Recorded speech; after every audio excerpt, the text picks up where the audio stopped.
Good evening. I'm Ellison Barber in for Tom Llamas. Tonight, millions on alert as Tropical Storm Fiona takes aim at Puerto Rico. At this hour, the storm moving through the Caribbean, packing dangerous winds and heavy rain. Puerto Rico bracing for flooding and even landslides. But the biggest concern is on the island's already fragile power grid. Residents there already living with constant blackouts, and fresh in their minds, Hurricane Maria, which slammed into Puerto Rico as a Category 4 storm 5 years ago this Tuesday. Large parts of the island left without power for months, and more than 3,000 people died as a result. Maria's impact still felt to this day as Puerto Rico prepares for another storm. So let's get right to George Solis, who joins us now live in San Juan, where conditions are starting to deteriorate. George, what's going on at this hour? Yeah, good evening, Ellison. The first thing you'll notice, the winds are starting to pick up. The other thing, the surf here is also starting to pick up. Some of the waves here starting to crash over a retention wall. The rain holding off for now. The people of Puerto Rico have been put on notice, many spending the day picking up supplies, fueling up as they await the arrival of Tropical Storm Fiona. Whipping winds and rough seas. Tonight, the unwelcoming scene for tourists arriving in San Juan, Puerto Rico, as Tropical Storm Fiona barrels towards the island. This is the view from space. Lightning strikes intensifying in the center of the growing storm. What's going through your mind? Just, a little concerned, and talking to a few of the locals and finding out how dangerous it could possibly be. The island now under a tropical storm warning, as the sixth named storm of this hurricane season is expected to dump as much as 6 inches of rain and bring gusts of up to 50 miles per hour across Puerto Rico. Do you think people on this island are a bit more conscious now whenever they see any kind of storm approaching? I think so. I think people are generally more cautious than they were a couple of years ago. This month marks 5 years since Hurricane Maria laid siege to the island. The storm claiming nearly 3,000 lives and crippled the power grid for months. So we have solar panels, we have batteries, we have 2 generators, so we're pretty sure we're good to go. This is Sociedad Pro Hospital de Niños, a long-term care facility for children with disabilities across Puerto Rico. Officials here say they have spent the last few years planning for worst-case scenarios.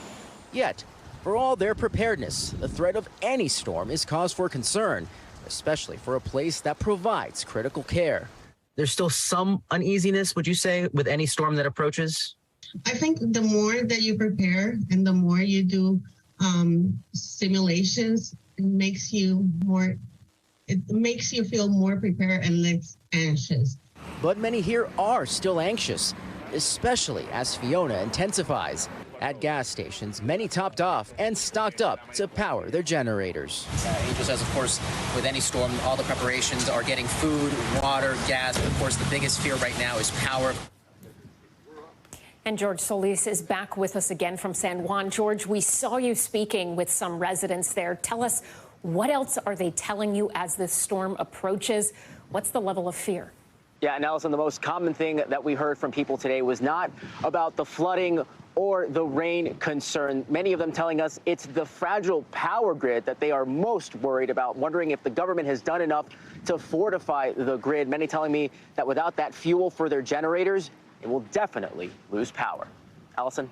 All right, George, our thanks to you. Stay safe. Like we said at the top of the broadcast, tropical storm warnings are already in effect in Puerto Rico. So I want to bring in meteorologist Bill Cairns. Bill, what can Puerto Rico expect over the next few days? This is a scary time. Yeah, they know there's going to be a storm. Is it going to be a Maria? No. We're not going to. That was Category 4 us 5 years ago. But still, that's fresh in your mind. The power outages, all the issues that came with it. This storm has its issues. Could be life-threatening throughout the areas of Puerto Rico, Dominican Republic, Turks and Caicos, and then we'll see what happens after that. So let me get you updated from what the Hurricane Center has us the latest. 50 miles per hour. The storm is now crossing into the Caribbean, and right now it's bringing squally-type weather to a lot of the islands, and that will continue overnight. The really torrential rains will come from Puerto Rico tomorrow, especially tomorrow night, and then as we head into Sunday. So tropical storm warnings. You notice that Saturday at 2 p.m. just south of the Virgin Islands. So that puts it south of Puerto Rico with the strongest winds Saturday evening, but the heavy rain will continue right into Sunday as the storm is pulling into the Dominican Republic. And the rainfall totals, you don't have to be a hurricane to have a heavy rainstorm. I mean, some tropical storms have dumped epic amounts of rain. We're looking at least 10 inches on the southern coast, and areas like San Juan could get 6 to 8 inches of rain. So you got flash flooding in the city areas, and then you also have mudslides at the higher elevation. So that's the biggest concern. If we're going to have life-threatening weather from this, Elson, it will be from the rain. So as you are watching and tracking this, what is the most immediate concern from your point of view? What should people do if they are in some of those warning areas? Right. So the people in Puerto Rico, it's almost time tomorrow morning when you wake up. You kind of just stay in your house. You don't want to be traveling around. Then as we extend past that, everyone's kind of wondering, well, what's going to happen? I mean, is this storm going to take the hook like a lot of storms have in the past and come up the East Coast, or will it go safely out to sea? This is the 5 days from now line. That's how far the Hurricane Center of Miami gives us our forecast. And they do think it'll be a hurricane by Wednesday, somewhere near the Turks and Caicos. But here's what kind of changed today. Yesterday, some of our computer models were thinking this could get pretty close to either Florida or the Outer Banks. Today, they are all taking the storm more north. A strong cold front comes off the East Coast Thursday of next week. That should pick the storm up and toss it out to sea. Now, the only exception, only little fly in the ointment that could happen, if the storm was to remain very weak over the Dominican Republic, over the mountains, which could happen, some of our computer models key on to weaken it and kind of keep it down here near Cuba. Then we'd still have to worry about it. But I'd say about 75% chance that this will turn safely out to sea. To Washington now. President Biden is meeting for the first time in person with the families of WNBA star Brittany Griner and businessman Paul Whelan. But so far, negotiations to free them from Russian custody have not produced any results. Andrea Mitchell has the latest. President Biden tonight trying to reassure the families of Brittany Griner and Paul Whelan. The U.S. says both wrongfully detained in Russia, that their cases are still front of mind. We are working on it every day, and just because we don't say something or you don't see something doesn't mean it's not happening. It's been 7 weeks since the Secretary of State proposed a trade, believed to be convicted Russian arms dealer Viktor Bout for Griner and Whelan. Since then, the U.S. says there has been no serious counteroffer. We made a serious offer. We want them to accept it. Frankly, these two individuals ought to be home anyway, period. 2 U.S. officials tell NBC News the Russians want another Russian to be traded, in addition to Viktor Bout. But since Russia invaded Ukraine, relations are in a deep freeze, the worst since the Cold War, as Russia's foreign minister comes to the UN in New York next week for the first time since the invasion. Is this having a direct impact on the detention of Brittany Griner, Paul Whelan? It will not be business as usual with the Russians. Their actions related to American citizens are unacceptable, and we will continue to put pressure on them. Former UN Ambassador Bill Richardson traveled to Moscow last weekend on behalf of the families. The Kremlin says no official meetings took place, and his visit was not coordinated with the State Department. Our concern is that anything other than negotiating further through the established channel is likely to hinder the efforts that we have undertaken to see the release of Paul Whelan and Brittany Griner. Andrea Mitchell joins us now from Washington. Andrea, we heard there in your piece the Russian foreign minister is coming to New York next week. Is there any chance that he will meet with White House officials? Well, Allison, with so little progress toward getting these 2 Americans home, the U.S. says it is open to a meeting between Secretary Blinken and Foreign Minister Lavrov in New York next week, just to see if they can break the ice. They have not been getting along well. The relationship has certainly frozen because of the invasion of Ukraine, but now there's a lot at stake to try to get these Americans home. Allison? Andrea Mitchell, thanks for that. For more analysis on the state of these hostage negotiations and how this could all play out, I want to bring in former Deputy Assistant Secretary of State Joel Rubin. Joel, as Andrea reported in her story, Russia wants a spy in addition to Viktor Bout in exchange for these 2 Americans, Griner and Whelan. Is the White House in a position where they essentially have to say, OK, we will take this deal, or run the risk of looking like they're playing favorites, if you will, by choosing one hostage over the other? Well, Ellison, it's great to be with you. And it doesn't seem like Russia has made a formal request yet. They're still biding their time. And I think what today's message is, and just to take a step back, what President Biden did today by meeting with the families is a demonstration of real heart. These are families in despair. I served in the Senate as a staffer on national security issues when President Biden was a senator. He always took care to listen to the families of victims of terrorism. He's a real champion. And so he's making it personal now. And I think the Russians should pay attention because, as Andrea said, their foreign minister will be here next week. Russia is in a weak spot globally right now. They need some good news for Vladimir Putin. They should take a deal, the one that's been offered. Andrea mentioned in her piece that former United Nations Ambassador Bill Richardson is working in an unofficial capacity here. How much can someone like him, who is arguably an unauthorized advocate here, right, no matter how big of a name he is, no matter how well known he is, how can he help in this situation if he is not an official government advocate? Yeah, listen, he has a strong track record, clearly, of springing people, but he's never gone to a country that's in the middle of a war, as we're seeing with Russia. So there are serious risks with this kind of backroom diplomacy, quite frankly. The official channels are strong. The President of the United States is meeting. Secretary of State, as you pointed out in your lead-in, is engaged. And those are the right channels because they're the ones that can ultimately make a trade, make a deal. And that seems to be what Vladimir Putin wants, which is a trade of some sort. So while these engagements have had value in many different venues, this might not necessarily be the one that should rise to the top of their activity. All right, Joel Rubin, thank you so much for that. We will be watching this closely, as will the rest of the world. Thank you.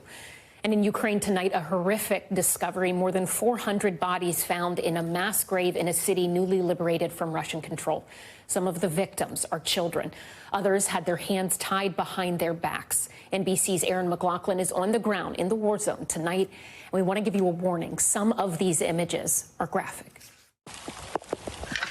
In the newly liberated town of Izum, Ukraine, the dead are hoisted out of shallow, hastily dug graves. More than 400 bodies, most of them civilians, including children. This official saying there are many children, adding there are bodies with hands tied behind their backs. And there's fear there might have been hundreds more killed during the Russian occupation of this town of almost 50,000. Much of Izum is now in ruins from the fighting. The local church that doubled as a shelter for Russian troops ransacked, but now at least liberated. After the Ukrainians mounted a surprise counteroffensive, saying they routed the Russians out of hundreds of towns and villages outside Kharkiv, Ukraine's second largest city. The road from Kharkiv to Izum is littered with abandoned Russian checkpoints like this one and blown out bridges like the one just down the road. All signs of just how quickly the Russians had to flee this area. Retiree Viktor Nalitsky and his wife Natalia were there when the Russians ran from the nearby town of Balaklia. They were destroying everything, he says. 6 agonizing months, residents say they were at the mercy of the Russian military. Describe for me the moment when you realized the Russians were gone. When we saw the Ukrainian armed forces, it was a very emotional, touching moment, he says. I can see it still moving you to tears. He says it had the smell of freedom. Amidst the horrors of this relentless war, for some, a rare moment of relief and tears of joy. Well, the Russians are claiming the mass grave is a Ukrainian fabrication. Tonight, the Ukrainian president says Russia must be held accountable for its atrocities. Ellison. Aaron McLaughlin in Ukraine, thank you for that. Back here at home and to the nationwide battle over immigration. The migrants sent to Martha's Vineyard without warning are finally being relocated by the state as a war of words between governors is heating up. Here's NBC's Emily Akeda. After a chaotic 48 hours, the nearly 50 Venezuelan migrants flown to Martha's Vineyard by Florida's governor are back on the road, being moved to a military base off the island. But not before tearful goodbyes to the volunteers who rushed to help when they unexpectedly touched down Wednesday. I'm thankful for the support, for the good people here. They've given us phones, food, shelter, 23-year-old Rafael says, telling us he crossed through 7 countries to flee violence in Venezuela. It's really difficult. I'm scared to return to my country, he added. The migrants were given the choice to go to the military base, according to Massachusetts governor. He says the base is better equipped for safe, temporary accommodation. Florida's Governor Ron DeSantis sent the migrants to the wealthy, largely Democratic enclave, joining a growing list of Republican governors protesting President Biden's immigration policies, which they say have sparked the record 2 million illegal border crossings this year. DeSantis argues it's unfair to southern states that don't have the resources to handle it. This is a massive policy failure by the president. This is a massive and intentional policy that is causing huge amount of damage all across the country. But Democrats are blasting the move as inhumane and a political stunt, calling for a federal investigation because many of the migrants say they did not know they were being sent here. Ellison. Emily Aketa, thank you for that. Now to a federal judge's decision to appoint a special master to review the documents seized from President Trump's Florida home. The DOJ expected to appeal that ruling to regain access to the documents while the special master evaluates them. This as former President Trump vowed that an indictment for him would mean, quote, big problems for the DOJ. NBC News senior White House correspondent Kelly O'Donnell joins us now. Kelly, where does the investigation stand right now, both with the appointment of the special master and with the DOJ's appeal? There are so many new twists and new lanes that seem to be developing. The Department of Justice wants to challenge Judge Aileen Cannon's ruling on this because they want to have immediate access to the 100 or so classified documents that were seized from Mar-a-Lago on August 8th. And her order stops that from happening. They're not permitted to use them for their investigation right now. They are able to continue in other ways to pursue the investigation, but they can't use the documents. So they want to challenge that through appeal. In addition, there is now this special master, Judge Raymond Dearie, who has called on the Trump team and the Department of Justice to meet in a Brooklyn courtroom, that's where he is based, next Tuesday, and on Monday to submit to him the issues that they want to talk about. And he, in this new role as an independent arbiter, has to go over 11,000 documents that were taken out of the Trump estate in Florida. Most of those are government property. Some could be personal documents that belong to the former president that are considered part of the evidence, and some are those documents with classification markings that the Florida federal judge says on its face she doesn't accept that they are classified and wants this neutral third party to review that. The Department of Justice says they're government property, they're classified, they're highly sensitive, and they should be a part of their investigation. So what this does, in effect, is it slows down the investigation. It will take more time for the special master to do that work. He was given a November 30th deadline to complete this review. And if you think about it, that takes it past the November midterm elections. Ellison? And the former president did an interview with radio host Hugh Hewitt. He was asked about what he would do if indicted. Let's listen to that. Would that deter you from running for president again? I don't think the people of the United States would stand for it. And as you know, if a thing like that happened, I would have no prohibition against running. You know that. You've already. I do. And that's what I want people to understand. That would not take you out of the arena. It would not. But I think if it happened, I think you'd have problems in this country, the likes of which perhaps we've never seen before. I don't think the people of the United States would stand for it. What kind of problems, Mr. President? I think they'd have big problems. Big problems. I just don't think they'd stand for it. They will not sit still and stand for this ultimate of hoaxes. Kelly, when he says big problems, any idea what that means? Well, we've been covering President Trump for a long time, and when you hear him talk in this way, what some people hear are questions about how would his supporters react? What would they be called to do? Would they protest? Would that lead to demonstrations? Could that become violent? That raises questions. Of course, we don't know what the Department of Justice would do. We don't know if charges are coming in the future or ever. We simply don't know the answer to that. But when a former president uses the kind of platform he has, with the influence he has over his supporters, supporters to suggest there would be big problems. That certainly makes some people uncomfortable about the potential for what that could mean, what kind of signal that could send to those who follow him so closely. Ellison? And still ahead tonight, the manhunt in Philadelphia. A suspect caught on camera following a 17-year-old before killing her. The latest move by the police to try and curb rampant crime in the city. Plus a 16-year-old dying from an overdose while at her California high school. The two other teenagers now arrested in what they allegedly sold her. And the prison sentence for a father who brought his 2-year-old child into an elephant enclosure. How long he's expected to stay behind bars. Stay with us.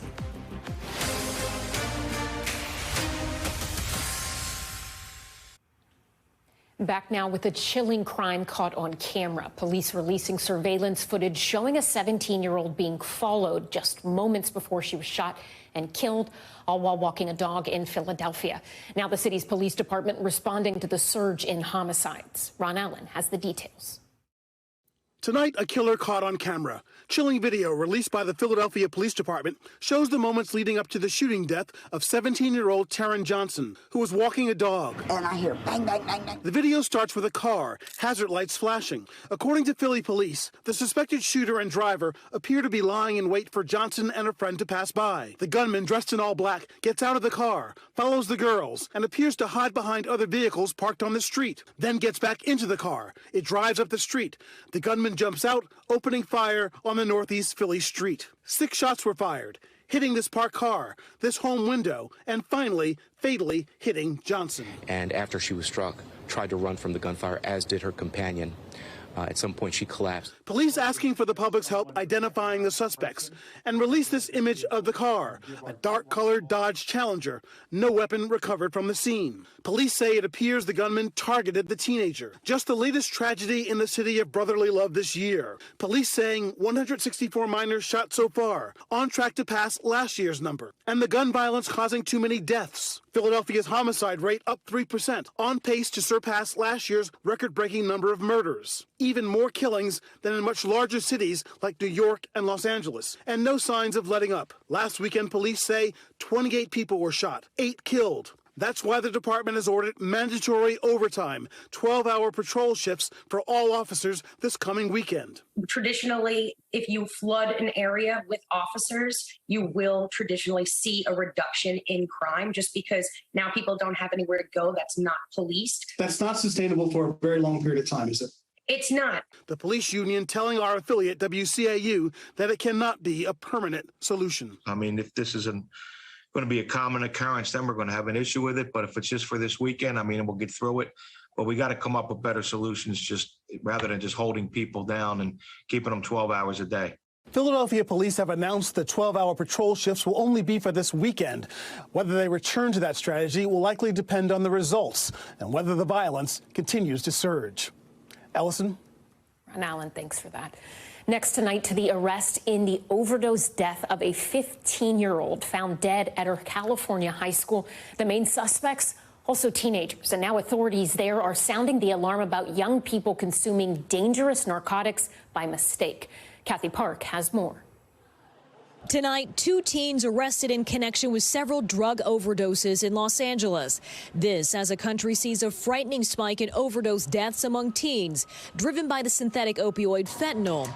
Police allege that a 15 and 16-year-old separately sold fentanyl-laced drugs to high school students in Hollywood this week.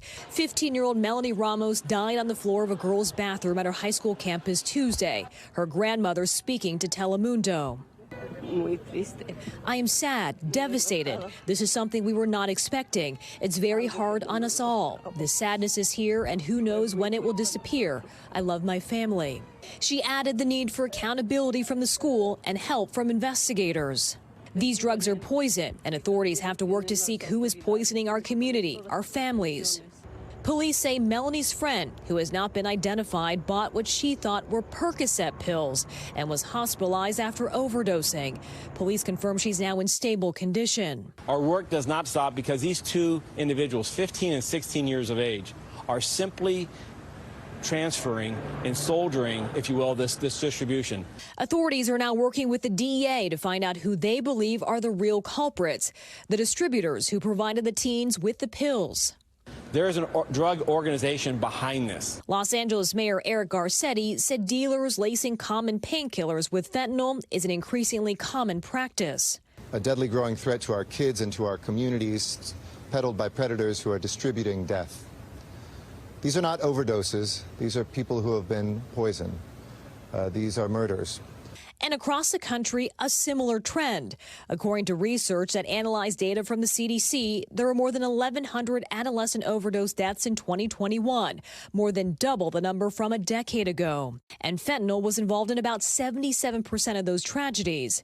This chart shows a massive spike in fentanyl deaths over other drugs. Experts warn it's becoming more accessible among buyers looking for painkillers. We see more and more of it. For example, here in the Northeast, you essentially can't find heroin that isn't contaminated or contains a significant fraction of fentanyl anymore. I believe that's the case throughout the country. Growing risks that could turn deadly even for those just experimenting. Kathy Park joins us now from Los Angeles. Kathy, these overdoses have rattled the community there. What are officials in Los Angeles doing right now to prevent this from happening to even more teens? Yeah, Ellison, so there are a couple things that are happening on the ground. So local law enforcement, they are trying to go after the larger drug operation. And also here locally, there is a park that has been linked to a lot of drug distribution, so it has been closed indefinitely. But meanwhile, at the school level, a lot of school officials are trying to ramp up the education and awareness of fentanyl on school grounds and talking about its dangers as well. And Kathy, in your report, you mentioned how fentanyl-laced pills are an increasingly common practice. We heard Mayor Eric Garcetti there say that these are not overdoses. He said these are instances where people are poisoned. What can the general public do to protect themselves and others from accidentally ingesting fentanyl? Yeah, because of these recent overdoses and, in fact, that death this week, there was a health alert that was issued here in L.A. County. So obviously it's impacting a lot of families. So they're encouraging families, parents and guardians to have these important conversations with their kids about the prevalence of fentanyl in their communities. But also this is a simple one, Ellison. If you have access to a drug, make sure that it is prescribed to you. If you don't know the source, don't take it. All right. Ellison? Kathy Park with a very important report. Thank you so much for that. When we come back, the desperate search, a boat carrying a youth rowing team overturning during a practice in Orlando. At least one student missing, what authorities believe caused the boat to capsize.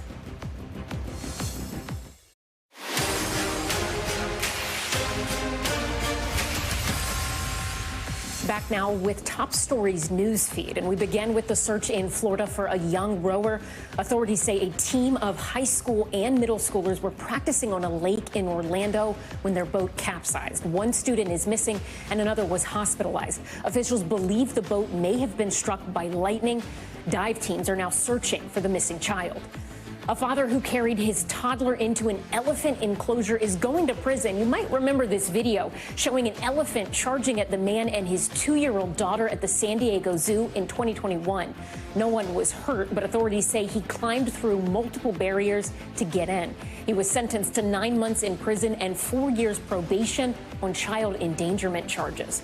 West Virginia's governor has signed an abortion ban into law. The new law bans abortion at all stages of pregnancies. It has exemptions for medical emergencies and for rape or incest up until 8 weeks of pregnancy for adults. Victims must also report an assault to police at least 48 hours before the procedure.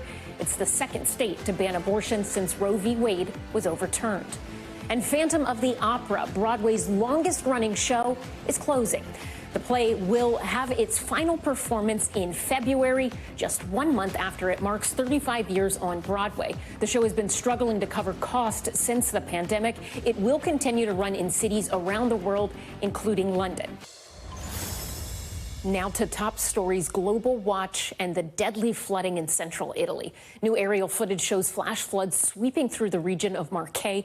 Survivors climbing onto rooftops and trees to escape the floods as waters rose to the second floor of some homes. At least 10 people killed and several others missing. the area seeing a third of their annual rainfall in just a few hours.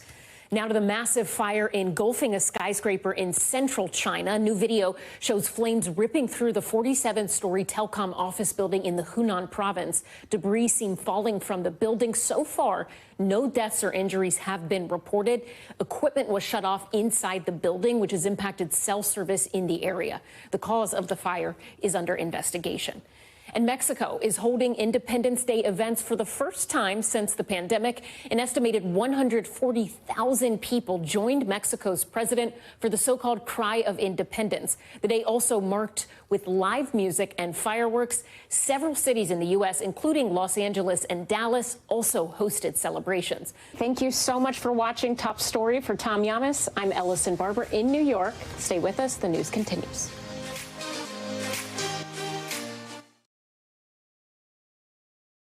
Thanks for watching our YouTube channel. Follow today's top stories and breaking news by downloading the NBC News app.